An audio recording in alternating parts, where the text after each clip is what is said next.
Hello दोस्तों, स्वागत है आप सबका आपके अपने यूट्यूब चैनल एजुका पे। दोस्तों, आज हम बात करेंगे बॉन्ड्स की, जिन्हें सेफ हेवन भी कहा जाता है। क्यों कहा जाता है ऐसा? क्योंकि एक बार अगर आपने बॉन्ड्स में लगा दिया पैसा, तो ना आपको जो है शेयर मार्केट की चिंता है कि शेयर मार्केट ऊपर जा रही है नीचे जा रही है, ना कंपनी की ज़्यादा चिंता करने की ज़रूरत है कि जिस कंपनी में आपने पैसा लगाया है वो कंपनी कल को डूब जाए तो बॉन्ड्स के पैसे तो आपको फिर भी मिलेगा ही। इसलिए बॉन्ड्स को हम कहते हैं कि बिल्कुल सेफ एसेट है। अब हम डिस्कस करेंगे कि बॉन्ड्स कितने तरह के होते हैं, किस तरह से इंटरेस्ट रेट कब किसी किसी में हर साल मिलता है, किसी में एंड में मिलता है, कुछ बॉन्ड ऐसे भी होते हैं जिसमें इंटरेस्ट रेट मिलता ही नहीं है। तो इस तरह से बहुत सारी तरह के बॉन्ड्स हम डिस्कस करेंगे।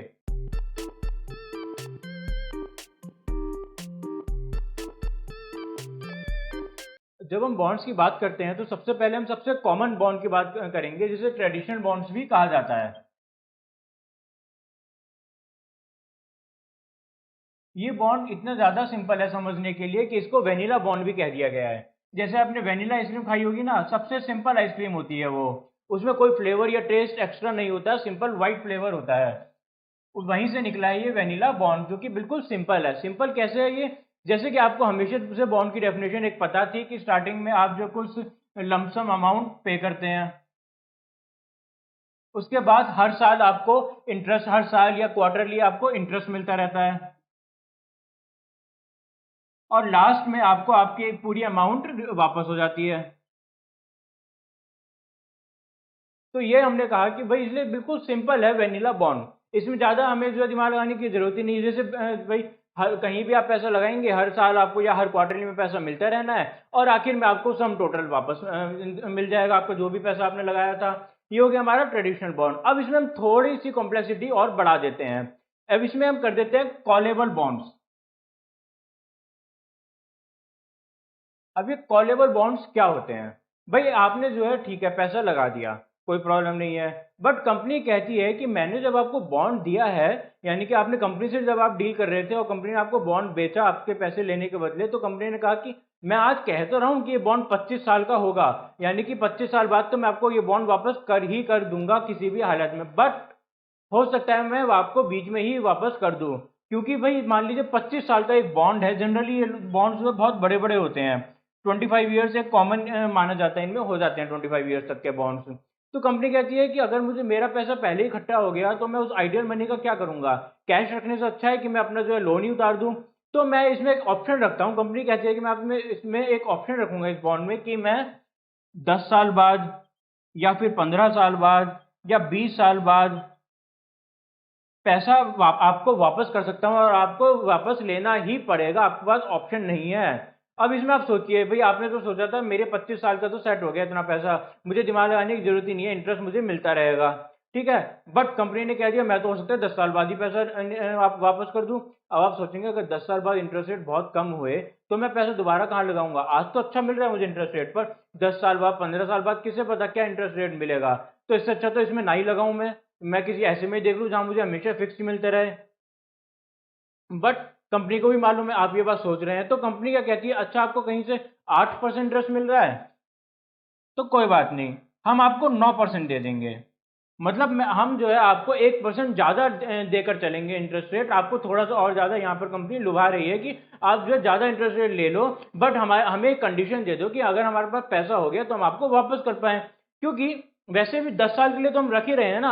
आप ये समझिए कि मिनिमम कंपनी 10 साल के लिए तो इसमें भी पैसा रख ही रही है।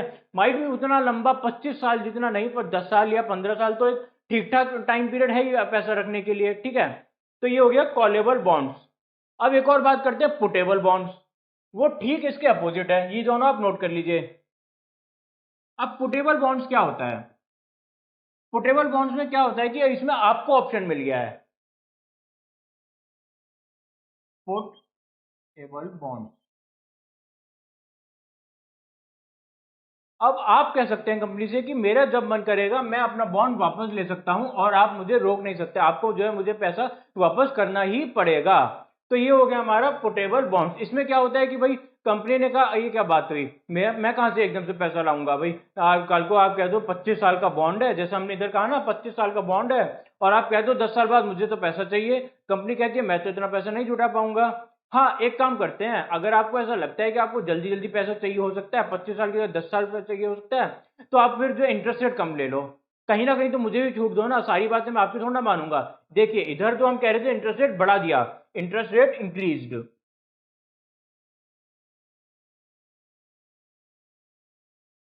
क्योंकि यहां पर कंपनी एक एडवांटेज मांग रही थी आपसे, जबकि यहां पर हम कह रहे हैं कि interest rate is low compare to a normal vanilla bond. Interest rates are low,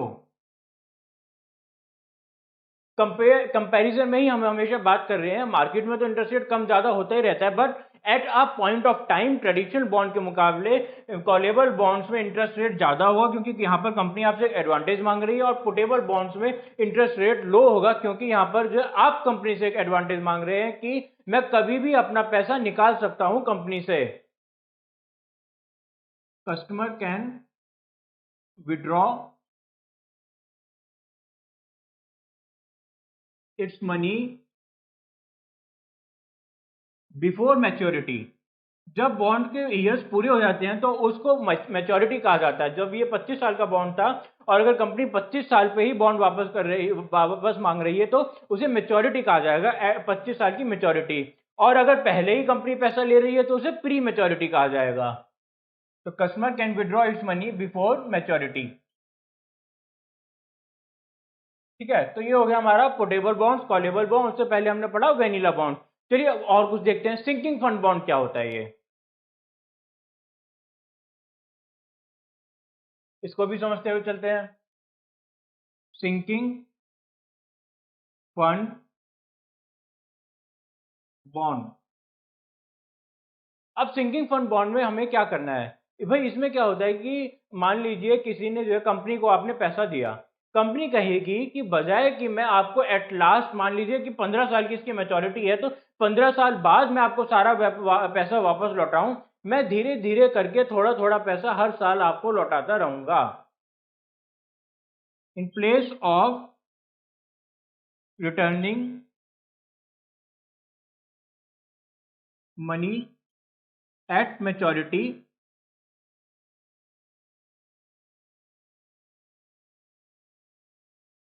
company returns small amount.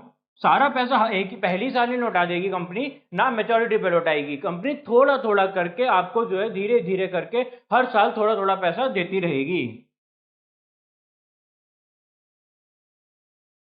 अब इसका भी एक शेड्यूल होता है, एक नियम, इसके भी जो है कुछ ऐसे नहीं कि कंपनी का जब मन किया उतना ही पैसा पकड़ा दिया, कभी कम पकड़ा दिया, कभी ज्यादा पकड़ा दिया। इसकी भी एक कैलकुलेशन होती है, वो क्या कैलकुलेशन है वो भी हम आइए समझते हैं धीरे एक एक करके। सबसे पहले मैं ये पोर्टेबल बॉन्ड्स हटा देता हूँ, आप मुझे उम्मीद है आपने समझ लिया होगा अच्छे से और नोट डाउन कर लिया होगा। अब क्या होगा कि कंपनी कहेगी कि ऐसा करते हैं कि एक फिक्स अमाउंट रख लेते हैं जो मैं आपको हर साल देने वाला हूँ 15 साल के लिए। सपोज कीजिए कि आपने जो है कंपनी को लोन लिया दिया था 1 लाख रुपीज के लिए। चलिए ठीक है, अब इस पे आपने इंटरेस्ट रेट जो है कंपनी से कहा कि आप मुझे इंटरेस्ट रेट दीजिए 9% का पर एनम। ऑफ कोर्स जब भी हम इंटरेस्ट रेट की बात करेंगे तो हमेशा पर एनम की ही बात करेंगे, ये आप समझ लीजिए अच्छे से। ठीक है, तो चलिए ठीक है, तो पहले साल कंपनी ने आपको कितना इंटरेस्ट दिया, 90,000 रुपये दे दिया। ठीक है, ये तो हो गया हमारा इंटरेस्ट, प्लस कंपनी ने 10,000 रुपये प्रिंसिपल अमाउंट भी लौटा दिया।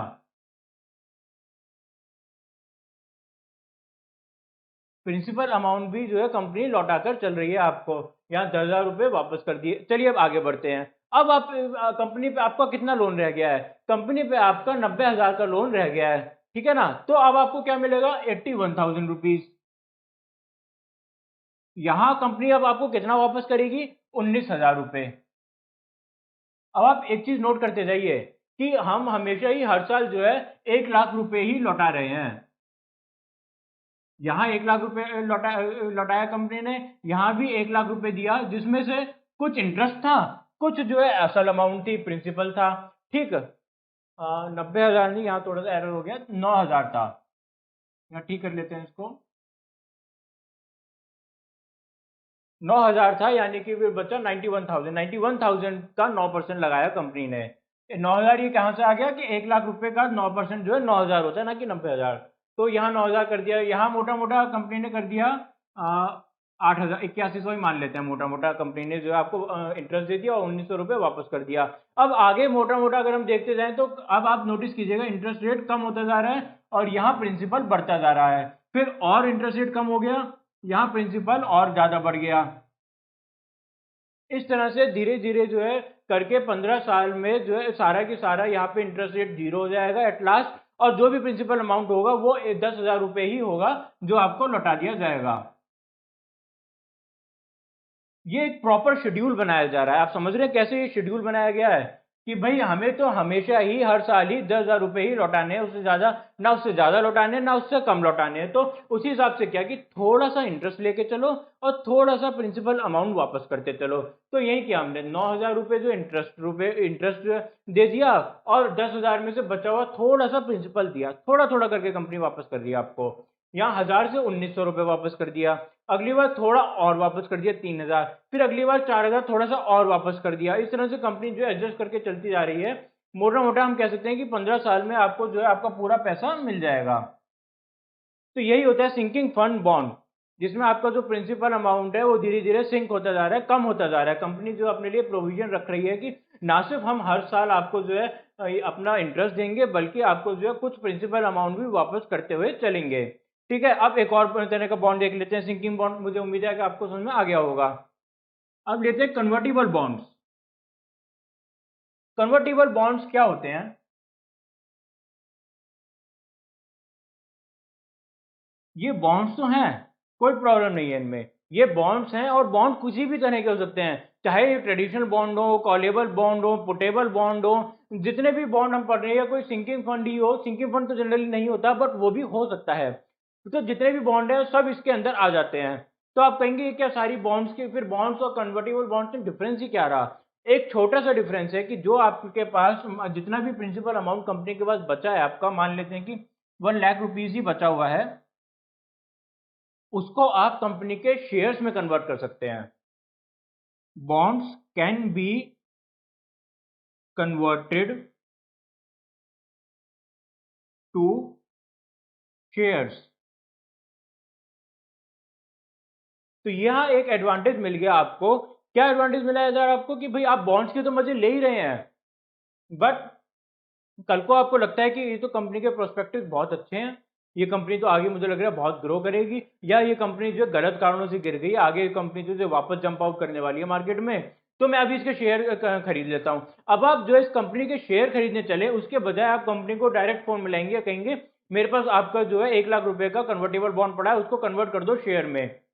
ठीक है, तो इस तरह से कंपनी ने क्या किया कि जो आपका बॉन्ड था, अब उसमें इंटरेस्ट मिलना आपको बंद हो गया है। अब वो बॉन्ड जो है सिर्फ शेयर्स बन गए हैं उस टाइम की मार्केट वैल्यू के हिसाब से, जिस टाइम पे आपने कंपनी को फोन किया कन्वर्ट करने के लिए। इसमें आपको एक बात ध्यान रखनी है कि जब आपने जो बॉन्ड्स जिस टाइम पे आपने खरीदा था, वो वाली वैल्यू नहीं मानी जाएगी शेयर्स की। जब आप कन्वर्ट कर रहे हैं उस टाइम की शेयर वैल्यू मानी जाती है कन्वर्टेबल बॉन्ड्स में।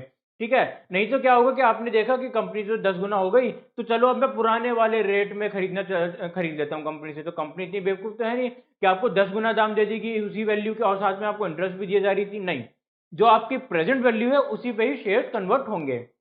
ये आप हमेशा ध्यान रखें कन्वर्टिबल शेयर्स में। अब एक और डिस्कस करते हैं, floating rate. Floating rate bonds. अब ये फ्लोटिंग रेट क्या है, इसमें फ्लोट क्या कर रहा है? इसमें जो इंटरेस्ट रेट है ना वही फ्लोट कर रहा है। फ्लोट मतलब क्या होता है? कभी ऊपर कभी नीचे, लहरों के साथ ऊपर नीचे होते रहना, यानी कि फिक्स ना होना। इसमें इंटरेस्ट रेट फिक्स नहीं होता है, is not fixed. Instead it is pegged with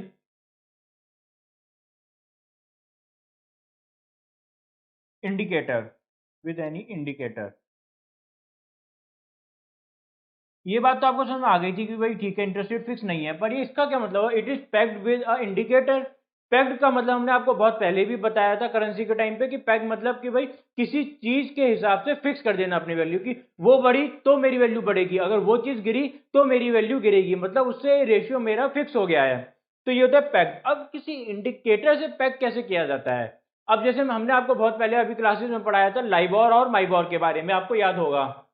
तो लाइबोर माइबोर क्या थे भाई? वो भी तो इंटरेस्ट रेट को डिसाइड करने का तरीका ही था ना। जब मैंने आपको बताया था कि $350 ट्रिलियन जो है लाइबोर पर डिपेंड करता है डायरेक्टली। इनडायरेक्टली कितना डिपेंड करता है वो भी देखते हैं, आइए देखते हैं। जैसे जितने भी फ्लोटिंग रेट बॉन्ड्स है ना, इनको एक इंडिकेटर चाहिए होता है, और इंटरनेशनल लेवल पे जनरली लाइबोर ही सभी फ्लोटिंग रेट बॉन्ड्स के लिए इंटरेस्ट रेट का इंडिकेटर बनता है। क्या कहा जाता है कि भाई लाइबोर यानी कि जो सबसे प्रतिष्ठित बैंक्स हैं वो लाइबोर पे ट्रेड कर रहे हैं, तो आप मुझसे ऐसा कीजिए लाइबोर प्लस 3% ले लीजिए, लाइबोर प्लस 3% ले लीजिए, या 2% ले लीजिए, 1.5% ले लीजिए। मतलब उसी रेशियो में हमको डिसाइड कर लेते हैं कि लाइबोर कल को बढ़ा तो ठीक है मैं आपको इंटरेस्ट रेट ज्यादा दे दूंगा, क्या बात हो गया, और कम हो गया तो मैं आपको इंटरेस्ट रेट कम दे दूंगा। अब हम जब बात कर रहे हैं फ्लोटिंग बॉन्ड्स की, तो हम आपको 2008 का क्राइसिस भी समझाने वाले हैं। अभी इस टाइम पे आप फाइनेंशियल क्राइसिस देख ही रहे हैं, इंडिया में भी हो रहा है, पूरी दुनिया में हो रहा है, बट ऐसा ही क्राइसिस 2008 में अमेरिका और यूरोप में को भी झेलने को मिला था। हमने उतना नहीं झेला था, बट कैसे हुआ था क्राइसिस, उसका सबसे बड़ा कारण फ्लोटिंग रेट बॉन्ड्स ही था। उस टाइम पे क्या होता था कि जब लोग कोई भी लोन लेते थे, स्पेशली अपनी हाउसेज के लिए, मान लीजिए आज आपने देखा कि इंटरेस्ट रेट बहुत लो है, आप जो है अपने ब्रोकर के पास गए, वहां क्या होता है ब्रोकर ही लोन दिलवा देता है जो लोग घर खरीदते हैं उनको। तो ब्रोकर ने कहा कि ठीक है आजकल ना इंटरेस्ट रेट बस 2% चल रहा है, जल्दी से लोन ले लो, बहुत सस्ते में लोन मिल रहा है, आराम से चुकाते रहना, क्या हो गया, 10 साल तक आप जो है पेमेंट करते रहो और आपको कुछ भी खास देना ही नहीं पड़ रहा इंटरेस्ट, आप खुश हो गए। आपने जो फाइन प्रिंट्स तो पढ़े नहीं, और पढ़े भी तो इग्नोर कर दिए कि फ्लोटिंग रेट क्या होता है, हो सकता है थोड़ा 2 में ढाई हो जाता हो, 1.5 हो जाता हो। तो इस तरह से आपने जो कॉन्ट्रैक्ट साइन कर लिया, और आपने क्या कहा करा, मान लीजिए कि 1 करोड़ रुपए की आपकी हाउस वैल्यू थी जो आपने खरीदी, उसमें से मात्र आपके पास आज 3 लाख रुपए ही है। एक्चुअली में यही सिचुएशन थी दोस्तों, लोगों ने अपने हाउस का 97% तक लोन पे ही खरीद लिया था। तो मान लेते हैं कि आपने 3 लाख की तो डाउन पेमेंट कर दी। चलिए ठीक है, अब आगे बढ़ते हैं। ये होगी डाउन पेमेंट। अब देखिए 2% इंटरेस्ट रेट पे आप जो आराम से चुकाए जा रहे हैं, 1 साल बीत गया, आपने जो है थोड़ी बहुत मान लेते हैं कि 2 लाख की जो है और पेमेंट भी कर दी इधर, और जो है 2 लाख का इंटरेस्ट रेट भी दे दिया। चलिए अच्छी बात है। अब अगले साल देखते हैं, थोड़ा सा आपने जो है और शुरू हो ही रहा था अगले साल, आपको जो है 2% देने की तैयारी कर ही रहे थे, पता चला कि इंटरेस्ट रेट तो 5% हो गए। ये तो फ्लेक्सिबल था ना, हमने कब कहा था कि 2% के आसपास ही रहने वाला है, कहीं भी तो जा सकता था। आज इकोनॉमी की हालत थोड़ी सी खराब हो गई है, फिर तो फिर जो है भाई इंटरेस्ट रेट बढ़ गए, क्या कर सकते हैं इसमें, कुछ नहीं कर सकते। तो अब क्या होगा, अब आप तो खाली 4 लाख रुपए तक जैसे तैसे जुटा रहे थे, आपने सोचा थोड़ा पैसा बचा है पिछले साल भी मैं दे देता हूँ, मैं तो वैसे साल का 3 लाख रुपए की बचत कर रहा था। अब आपको देने पड़ रहे हैं 5 लाख रुपए सिर्फ इंटरेस्ट में ही। और सिर्फ यही कहानी नहीं हुई हुई है दोस्तों, एक और कहानी भी हो गई है, रियल एस्टेट मार्केट भी क्रैश हो गई साथ में। रियल एस्टेट मार्केट जो पहले मान लीजिए 1 करोड़ का मकान था, अब वो रह गया है 70 लाख का। अब आप एक बार बताइए आपने पैसा ही कितना दिया हुआ है, 3 लाख दे दिया, चलिए ठीक है, 2 लाख 2 लाख मान लीजिए इंटरेस्ट भी आपका चला गया, तो टोटल आपने 7 लाख रुपए का खर्चा कर दिया। ठीक है, चलिए मान लिया आपने एक और साल भी बिता लिया, 5 लाख रुपए आपने जैसे तैसे जुटा भी लिए, तो 12 लाख रुपए का आपका खर्चा हो गया। पर आपके हाउस की वैल्यू तो 30 लाख रुपए गिर गई। यही एक्चुअल सिनेरियो हुआ था दोस्तों, ये सब जो मैं आपको बता रहा हूँ एग्जैक्टली यही सब फिगर्स हुए थे कि 97% पे डाउन पेमेंट हो रहा था, और जो लाइव ये जो फ्लेक्सिबल इंडिकेटर्स हैं 2% से 5% तक कूद गए थे, और हाउस की वैल्यू क्रैश हो गई थी, 1 करोड़ से 70 लाख तक रह गई थी। लोगों ने देखा मैंने 12 लाख ही तो दिए, 30 लाख का नुकसान क्यों झेलूं मैं, ये लो मेरे कागज, मुझे घर से निकाल दो, पर मैं जो और पैसे तो नहीं देने वाला, दोबारा सौदा करो या तो फिर मेरे घर का। तो दोबारा सौदे में क्या होगा, अब आप 70 लाख रुपए पे जो है सौदा कर पाएंगे। हालांकि इंटरेस्ट रेट तो पहले भी आपका फ्लेक्सिबल था, तो भी वो तो वैसे भी बढ़ गया, अब भी बढ़ा हुआ ही मिलेगा, तो उसमें कोई इंटरेस्ट रेट में आपको कोई नुकसान हुआ नहीं। तो सिंकेबल बॉन्ड्स में इस तरह, ये सॉरी फ्लोटिंग रेट बॉन्ड्स में इस तरह से लोग आम लोग फंस भी जाते हैं। इसलिए आप जब भी ध्यान दें तो फ्लोटिंग रेट बॉन्ड लिखा है तो थोड़ा समझें कि फ्लोटिंग रेट अगर आज कम है तो जरूरी नहीं है कि हमेशा कम ही रहने वाला है, बहुत बार ये जो है बहुत ज्यादा जंप भी कर जाता है। जैसे कि इन्फ्लेशन की बात कर लें इंडिया में ही, तो 2 साल पहले तक मात्र इंडिया में 3 से 4% इन्फ्लेशन रेट चल रही थी, और आज 6 से 7% इन्फ्लेशन रेट हो गई है। जैसे हमने कहा ना कि लाइबोर को आप जो है कर सकते हैं कि एक इंडिकेटर बना सकते हैं, एक बेस बना सकते हैं, उसी तरह इंडिया में माइबोर को बेस बनाया जाता है, जो कि उतना कॉमन नहीं है माइबोर। या फिर दूसरा तरीका क्या है, इन्फ्लेशन को बेस बना लिया जाता है। अब आप बताइए, आप जो है मजे से 3-4% इन्फ्लेशन प्लस मान लेते हैं कि 3% इंटरेस्ट रेट आप दे रहे थे इंडिया में, तो पहले आप कभी इंटरेस्ट रेट दे रहे होंगे 7%, और आज आपको इंटरेस्ट रेट देना पड़ गया 10%, सीधा सीधा 10%, 3% का फर्क इधर आ गया। तो माइट भी आप पहले चुका पा रहे थे इंटरेस्ट रेट पर, अब आपकी जो इनकम पे बोझ पड़ जाएगा, क्योंकि वैसे भी इतनी कमाई आज के टाइम पे नहीं हो रही, इनकम सभी लोगों की कम हो गई है। तो इसलिए हमेशा जो है फ्लोटिंग रेट बॉन्ड्स को देख के आप इतना खुश नहीं हुए। एक बात बल्कि ध्यान रखें आप, अगर आप फ्लोटिंग रेट बॉन्ड्स की बात कर ही रहे हैं तो आप कंपनी को प्रेस कर सकते हैं कि ये जो +3% है ना, इसकी जगह आप +1% या +2% कीजिए। कंपनी मान सकती है, क्यों? क्योंकि कंपनी को तो आपको ना पता होता है, पर कंपनी को पता है कि आगे इंटरेस्ट रेट बढ़ने वाले हैं, उसको वैसे भी ज्यादा प्रॉफिट होने ही वाला है। अगर आप मान लीजिए इसमें आज जो है 7% दे रहे हैं, अगर आप फिक्स लेते तो माइट भी 8% देना पड़ जाता, बट वो 8% हमेशा ही 8 ही रहता ना, 10 तो नहीं पहुंचने का खतरा रहता ना उसका। तो हमेशा आप ये बात ध्यान रखिए कि फ्लोटिंग रेट बॉन्ड्स में आपको एक नुकसान भी झेलने को मिल रहा है कहीं ना कहीं, इसलिए फ्लोटिंग रेट बॉन्ड्स जो है हमेशा इनका इंटरेस्ट रेट कम ही रहता है, ज्यादा नहीं होता है कंपेयर टू फिक्स। अब हम एक और चीज देखते हैं। अच्छा ठीक है, अब आपको रियलाइज हो गया ना कि भाई फ्लोटिंग रेट तो बेकार चीज है। अब आप इसको इससे बाहर निकलना है तो कैसे बाहर निकलोगे? इसका भी रास्ता होता है। अगर आप फंस गए हैं तो कोई बात नहीं, हम आपको बाहर निकलने का भी रास्ता बताते हैं। इसके लिए कहते हैं इंटरेस्ट रेट स्वैप। ये मोस्ट ऑफ द मार्केट्स में अवेलेबल होते ही है, और बाहर तो बहुत ही ज्यादा कॉमन रहता है ये। अब इंटरेस्ट रेट स्वैप की बात करें तो इसमें क्या होता है कि एक बंदा है जिसने फिक्स इंटरेस्ट रेट पे जो है कभी कुछ खरीदा था, ठीक है, और आपने जो है फ्लोटिंग पे खरीद लिया। अब वो जो है चाहता है कि मेरा फ्लोटिंग पे हो जाए और आप चाहते हो फिक्स पे हो जाए। Interest rate swap.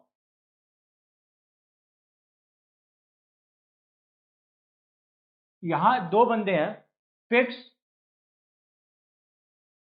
Interest rate, और यहां हो गया फ्लेक्सिबल इंटरेस्ट रेट या फ्लोटिंग इंटरेस्ट रेट, जो भी आप कहना चाहें, दोनों एक ही बात है।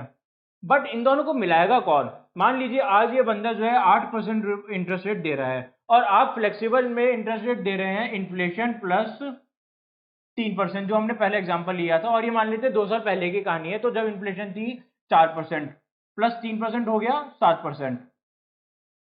अब इन दोनों के बीच में बैठा हुआ है एक ब्रोकर, मान लेते हैं बैंक ही है अपना ब्रोकर, जनरली बैंक ये सब काम करते हैं, तो कोई जो है एबीसी बैंक इन दोनों के बीच में बैठा हुआ है। वो कहेगा कि ऐसा करते हैं, तुम्हें जो है फिक्स से प्रॉब्लम है और तुम्हें फ्लेक्सिबल से प्रॉब्लम है, तो कोई बात नहीं, तुम जो है ना इधर तो फिक्स में जो है इन्फ्लेशन प्लस 3.5% मुझे दे दो, ठीक है, और तुम्हारा लोन मेरा हो गया, मैं उन लोन वालों को चुकाता रहूंगा जैसे भी मुझे चुकाना है, तुम मुझे इन्फ्लेशन प्लस 3.5% देते रहो, ठीक है। अब चलिए इधर भी आज देखते हैं। अब इधर कहेंगे अच्छा तुम्हें फिक्स करना है, तो ऐसा करो तुम मुझे 8.5% देते रहो, तुम्हारा फिक्स हो गया, कल को 10% हो गया तो तुमसे तो वैसे भी दी जानी जाना, तो 8.5 में मेरे पास है एक अपॉर्चुनिटी लेनी है तो लो। अब इधर नोटिस कीजिए, पहले टोटल इंटरेस्ट रेट कितना जा रहा था उस टाइम पे? 8% प्लस इन्फ्लेशन प्लस 3%, यानी कि टोटल जा रहा था इन्फ्लेशन प्लस 11%। बट अब दोनों को मिलाकर बैंक को कितना देना पड़ रहा है? बैंक को जो मिल रहा है interest rate 3.5% plus inflation plus 8.5%, यानी कि इन्फ्लेशन प्लस 12%। सीधा सीधा बैंक यहां पर 1% का प्रॉफिट कमा रहा है, क्यों? सिर्फ इसलिए कि आप दोनों जो है सही टाइम पर सही डिसीजन नहीं ले पाए, और अब आपको जो है स्वैप करना है, तो जब तक आप जो लोन चुकाते रहेंगे बैंक जो है आपसे 1% एक्स्ट्रा, आप दोनों से मिलाकर 1% एक्स्ट्रा कमाई करता रहेगा। बट ठीक है, आप दोनों को भी एडवांटेज मिल रहा है, आपने तब गलती करी थी, अब आप ठीक कर रहे हैं। अब आप एक चीज और नोटिस कीजिए इधर, बैंक का जो प्रॉफिट है ना दोस्तों, वो तो फिक्स है। अब कल को इंटरेस्ट इन्फ्लेशन जो है 3% 4% से लेके 10% पहुंच जाए या 1% रह जाए, ये प्रॉब्लम है इन भाई साहब की जो पहले फिक्स पे थे फ्लेक्सिबल पे आ गए हैं। बैंक की प्रॉब्लम नहीं है, बैंक ने तो अपना फिक्स कर लिया है कि इन्फ्लेशन रेट जो मुझे मिलना है और उतना मैं दे दूंगा, प्लस मुझे तो 1% का प्रॉफिट सीधा सीधा हो रहा है। तो बैंक इधर ब्रोकर का काम कर रहा है, और ये दोनों लोग जो है अपना चेंज कर लेते हैं इंटरेस्ट रेट।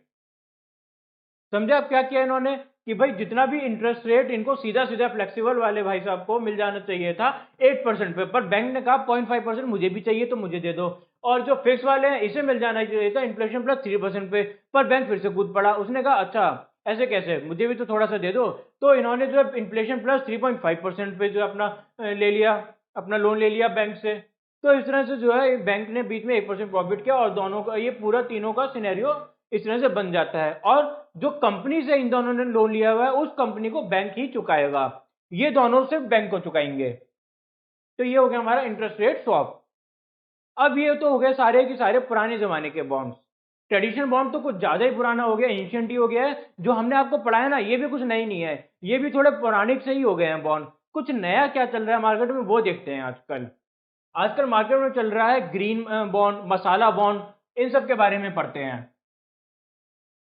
ग्रीन बॉन्ड तो वैसे आपको नाम देख के ही समझ में आ रहा होगा, जहां भी ग्रीन शब्द आ जाए मतलब कि इन्वायरमेंट से जुड़ा हुआ कुछ जो है इन्वायरमेंट को बेनिफिट पहुंचाने के लिए किया जा रहा है। क्या किया जा रहा है देखते हैं ये, ग्रीन बॉन्ड्स। अब ग्रीन बॉन्ड्स में क्या होता है कि जो कंपनी है कहती है कि आप मुझे प्रॉफिट, आप मुझे जो है लोन दो, आप जो है मेरे बॉन्ड्स खरीदो, but company will invest bonds money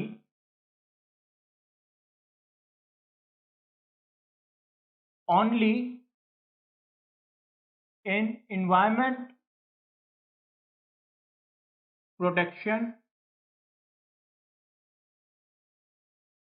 related projects।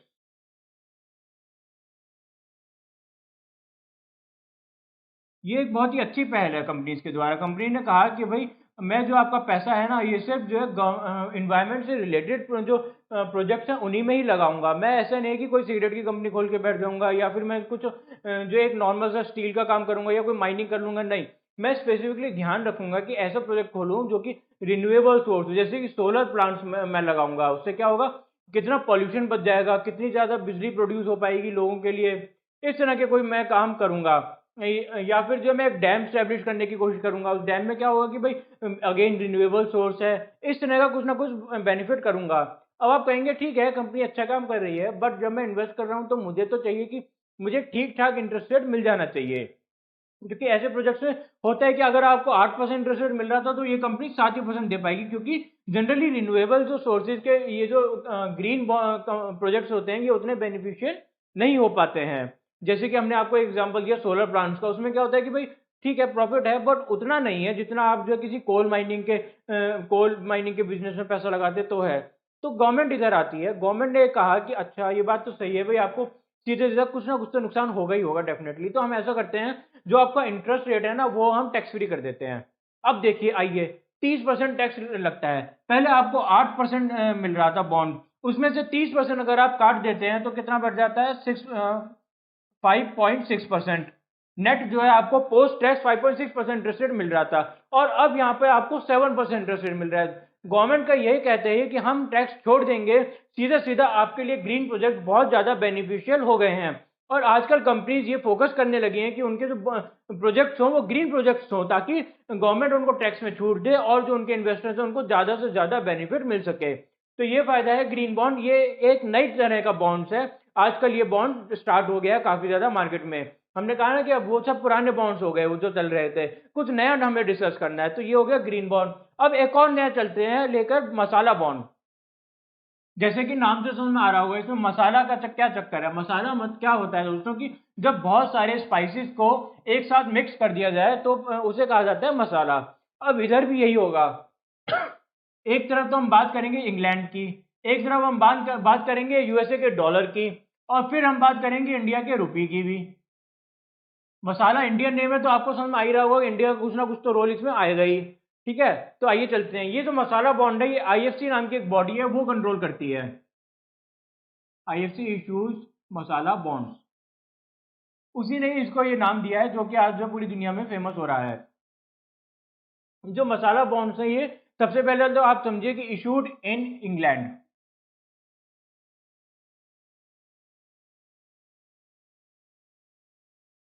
चलिए ठीक है भाई, इंग्लैंड में इशू हो गए, पर इशू क्या कर दिया हमने, भाई जो कंपनी है वो कहती है कि लोगों में, पूरी दुनिया में डॉलर चलता है, रुपया तो उतना चलता नहीं है, सब डॉलर को जानते हैं। तो ठीक है, आपके पास डॉलर है, आप मुझे डॉलर दे दीजिए, बॉन्ड्स, और बदले में मैं बाद में भी आपको डॉलर ही दूंगा। ये नहीं कि मैं आपको रुपया पकड़ा दूंगा और आप भी सोचते रहेंगे मैं अच्छा अब मैं इस रुपये को डॉलर में कन्वर्ट करने जाऊं। नहीं, bonds are issued, sold, matured in dollars, but ये जो बॉन्ड्स हैं ये डॉलर में इशू हो रहे हैं, डॉलर्स में ही जो खरीदे जा रहे हैं, डॉलर्स में ही बेचे जा रहे हैं। जो काम है ना पर वो सारा रुपये में हो रहा है। As soon as one buys bonds in dollars और one gets dollars, company translate dollars into rupees, company exchanges dollar into rupees. मतलब कि आपका जो पैसा है वो सारा की सारा इंडिया में ही लगना है, इंडिया के रुपए में ही वो ट्रेड होगा, सारा काम जो है वो आप इंडिया के माइट भी किसी इंफ्रास्ट्रक्चर में लग रहा है, या जो है इंडिया के किसी और चीज में, इंडिया के किसी प्रोजेक्ट में लग रहा है। सारा पैसा जो है इंडिया में ही आना है और रुपये में ही सारा काम होना है। अब आप एक चीज सोचिए, आज तो $1 के बदले 70 रुपये आपको मिल रहे हैं, अच्छी बात है। पर अगर आपको पता चला कि भाई कल को जो है $1 के बदले मुझको 75 रुपीज जो है देने पड़ जाएंगे, तो ये तो सीधा सीधा इन्वेस्टर का नुकसान हो गया। कैसे? भाई बॉन्ड्स तो जो है उसमें ट्रेड हो रहे हैं ना, रुपीज में। तो कल को आप में पहले आपने कभी मान लीजिए कि जो है $1000 खर्च करे थे, $1000 से क्या हुआ, आपने 70,000 रुपए के बॉन्ड्स खरीद लिए, क्योंकि एक्चुअल में आप डॉलर से रिलेशन नहीं है, वो तो आपके पास डॉलर था तो हमने ले लिया, हमें तो अपने रुपए से मतलब है, तो हमने जो है रुपए में कन्वर्ट कर दिया उसको। चलिए ठीक है, अब हमने आपको इंटरेस्ट रेट देते रहे, जो भी हमने आपसे वादा किया था 5-6% का, हमने आपको वो दे दिया, कोई बात नहीं है। अब आइए आगे बढ़ते हैं। अब जो है 75, अब जो है आपका 70,000 रुपये हमें वापस करना है। तो वैसे तो जो है 70,000 रुपये जो हमें $1000 में वापस कर देना चाहिए था, बट नहीं। अब हम आपको जो है क्या करेंगे, 70,000 रुपये डिवाइड बाय 75 रुपये, यानी कि मोटा मोटा हो जाएगा ये 3/4, यानी कि हो गया 3 बाय, मोटा मोटा आप मान लीजिए कि 60,000 रुपये के आसपास, 55,000 रुपये के आसपास ये बैठ गया।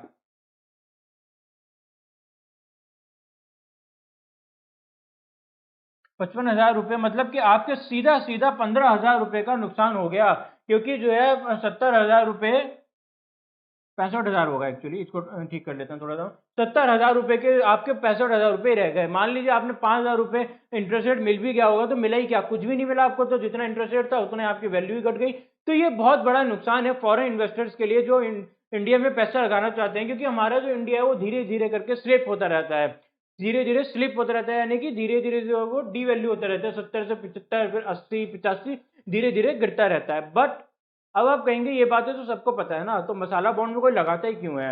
अगर सबको पता है कि डॉलर भी जो है हमारा डॉलर के मुकाबले धीरे धीरे कमजोर होता जा रहा है, हमने देखा कि सीधा सीधा 5,000 रुपये का नुकसान हो गया, 5,000 रुपये इंटरेस्ट रेट मिला भी तो 1 साल बर्बाद हो गया। तो मैं आपको कहूंगा कि क्या इंडिया की ग्रोथ रेट और यूएसए ग्रोथ रेट सेम है? जबकि यूएसए जो है हार्डली 2% पे ग्रो करता है, इंडिया 6 से 8% पे ग्रोथ करता है। जितना उसकी ग्रोथ रेट होती है उतनी उतनी तो हमारी फ्लक्चुएशन हो जाती है ग्रोथ रेट में। तो इतनी भारी ग्रोथ रेट के लिए ही इन्वेस्टर्स इंडिया में आते हैं और पैसा लगाते हैं और अच्छा खासा कमाते हैं। कैसे कमाते हैं? यहाँ तो हमने आपको एग्जांपल दिया कि ठीक है 5% का नुकसान कंपनी ने झेल लिया, बट जब वो उसको प्रॉफिट मिलने की बारी आती है ना, तो उसको कोई 5-6% ही इंटरेस्ट रेट नहीं मिलता, जैसा हमने आपसे शुरू में कहा था। इनफैक्ट उसको 10-12% तक भी इंटरेस्ट रेट मिल जाता है। इतना प्रॉफिट उसको मिल जाता है सीधा सीधा इंडिया में पैसा लगाने से।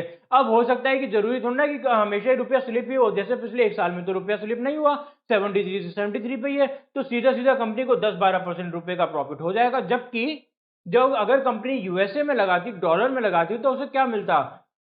उसे मिलता 0 से 2% इंटरेस्ट रेट। और ये अगर आपको कम लग रहा है तो हम यूरोप की तरफ चलते हैं। यूरोप में अगर कंपनी ने पैसा लगाया होता तो क्या मिलता उसको?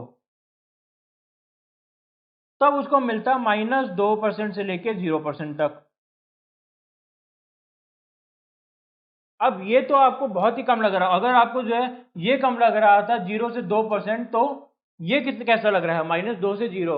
अब इसी सिचुएशन से बचने के लिए यूरोपियंस और अमेरिकन जो है इंडिया में पैसा लगाते हैं, क्योंकि अगर अपने देश में पैसा लगाया, या तो पैसा कुछ इंटरेस्ट मिलेगा नहीं, और अगर हो सकता है कि लेना तो छोड़िए, देना ही पड़ जाए उल्टा इंटरेस्ट रेट। स्विस बैंक या फिर बहुत सारे ऐसे बैंक्स हैं कि जिनमें इंटरेस्ट रेट या तो जीरो है या फिर जो है माइनस ही है। इटली का हो, चाहे ग्रीस हो, चाहे जर्मनी हो। जर्मनी में अगर आप बैंक में पैसा रखते हैं तो आपको उल्टा पैसा देना पड़ता है। इसी तरह स्विस बैंक में अगर आपने जो है उनको सेविंग अकाउंट वहां पे खुलवाया अपना, या एफडी बनवाई, तो पैसा मिलेगा नहीं, पैसा आपको देना है पड़ेगा उनको। वहां पे इंटरेस्ट रेट वहां नेगेटिव हो चुका है। वो कहते हैं कि हम इतने अच्छे हैं कि हम तुम्हारा पैसा संभाल रहे हैं, यही बहुत है, हमें तो तुम इंटरेस्ट रेट दो। तो ये हो गया हमारा पूरा मसाला बॉन्ड। अब इसी के साथ में मुझे उम्मीद है कि आपको जो है बॉन्ड्स के बारे में सब कुछ समझ में आ गया होगा। फिर भी अगर आपको कोई डाउट रहता है, या आप अगर हमें कोई सजेशन देना चाहते हैं, तो आप हमें कमेंट सेक्शन में लिख के जरूर बताएं। और दोस्तों, अगर आपको हमारी वीडियो पसंद आई तो वीडियो को लाइक करें, शेयर करें। और दोस्तों, अगर आपने अभी तक हमारे चैनल को सब्सक्राइब नहीं किया है तो प्लीज़ चैनल को सब्सक्राइब करें, और साथ में दिए गए बेल आइकन पर क्लिक कर दें, ताकि हमारी वीडियोज़ के सभी लेटेस्ट अपडेट्स आपको मिलते रहें। Thank you.